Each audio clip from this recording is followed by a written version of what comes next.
শিশুশিল্পী হয়ে ক্যারিয়ারে শুরু করেন বর্তমান সময়ের নায়িকা পূজা চেরি। অভিনয় দিয়ে একে একে কেটে গেছে তার ৬টি বছর। এর মধ্যে দর্শকদের ডজনখানেক সিনেমা উপহার দিয়েছেন। সম্প্রতি এক সাক্ষাৎকারে এই অভিনেত্রী জানান সত্যের পক্ষে থাকতে পছন্দ করেন, পাশাপাশি কখনো তিনি সুবিধাবাদী ছিলেন না বলে দাবি করেছে। সাক্ষাৎকারে পূজা চেরি বলেন, যেটা সত্য সেটা হওয়া উচিত এবং সত্যের সাথে থাকা উচিত। আমি আসলে সত্যের পক্ষে থাকতে পছন্দ করি। সাম্প্রতিক ঘটনার বিষয়ে অভিনেত্রী ভাষ্য, আমার সবকিছু ভালো লাগে।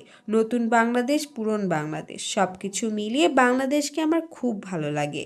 যেহেতু আমি কোনো কিছুর সাথে জড়িত ছিলাম না এবং আমার কাছে মনে হয় যে সত্যের পক্ষে থাকাটা জরুরি, সেটা যে পক্ষই হোক না কেন, যে সত্য তার পক্ষে থাকাটা জরুরি এবং আমি কখনো সুবিধাবাদী লোক ছিলাম না। পূজা জানান, ভালো জায়গা থেকে কখনো সুবিধা গ্রহণ করিনি বা কেউ ক্যারিয়ারে পিছে থাকলে তাকে ক্ষতি করে খারাপ মন্তব্য করিনি। শেষে তিনি বলেন, আমি চাই দর্শকদের ভালো কাজ উপহার দিতে, যাতে আমার ভালো কাজ দর্শকরা দেখতে পারে।